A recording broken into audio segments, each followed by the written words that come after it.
Hello bachcho, let's read the question. So the question over here says the bones of forelimbs of whale, bat, cheetah and man are similar in structure because तो यहाँ पे कह रहे हैं कि जो four limbs हैं Wales के, बैट के, चीता के, मैन के, ये सब सिमिलर है स्ट्रक्चर में, पर देखिए सबका फंक्शन अलग है। वेल्स के लिए किस चीज के लिए मॉडिफाई होंगे? वाटर में रहने के लिए। बैट के लिए किसके लिए होंगे? एरियल लाइफ के लिए, फ्लाइंग के लिए। चीता के किसके लिए होंगे? रनिंग के लिए। मैन के लिए किसके होंगे? वॉकिंग के लिए, राइट। तो भले ही इनकी जो फोर लिम्स है उनका स्ट्रक्चर सेम है, बट क्या है? डिफरेंट फंक्शन है, डिफरेंट फंक्शंस। अब होता क्या है इस सिचुएशन में? होता ये है कि एक पर्टिकुलर जगह से, एक पर्टिकुलर पॉइंट से डिफरेंट डिफरेंट फॉर्म में एक चीज इवॉल्व होती है। अगर हम यहाँ पे बात करें तो हम उस पॉइंट की किस चीज की बात कर रहे हैं? एक पर्टिकुलर पॉइंट से फोर लिम अराइज हुआ होगा, और ये फोर लिम अलग अलग डायरेक्शन में इवॉल्व हुआ है। क्यों? डिफरेंट फंक्शंस के लिए, डिफरेंट फंक्शंस के लिए। ओके, तो आप देख सकते हैं यहाँ पे होता क्या है कि फोर लिम जो है वो एक पर्टिकुलर पॉइंट से निकला है, और उस पर्टिकुलर पॉइंट को क्या कहते हैं हम?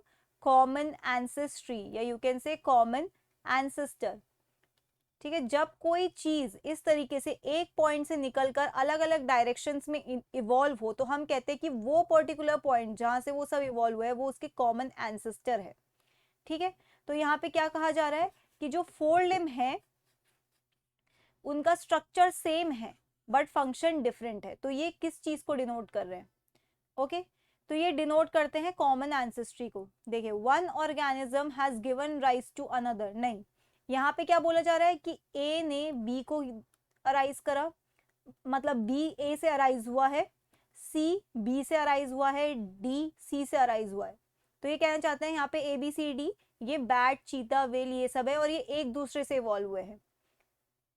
ये भी गलत है। दे शेयर कॉमन एंसेस्टर, ये सही है।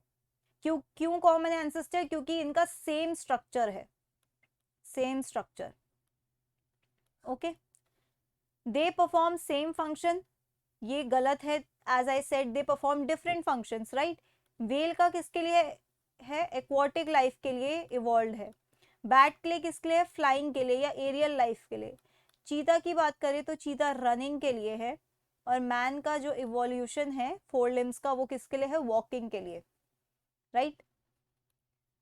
Have biochemical similarities, they don't have biochemical similarities, they definitely have structural similarities। और वो स्ट्रक्चरल सिमिलैरिटी क्या है? उनकी बोन्स में सिमिलैरिटी है। जो इनकी फोर लिम है, वेल की, बैट की, चीता की और मैन की, इन सब में वो कॉमन स्ट्रक्चर्स होंगे, कॉमन बोन स्ट्रक्चर्स होंगे जो एक में प्रेजेंट है। Like they will all have humerus, okay, radius, ulna, carpals, metacarpals and phalanges, ये सारे बोनी स्ट्रक्चर्स प्रेजेंट होंगे। ओके, तो यहाँ पे आपका फाइनल आंसर क्या बनेगा? फाइनल आंसर होगा option B, they share common ancestor. Okay, so that's it for the question. I hope you understood it well. Best of luck.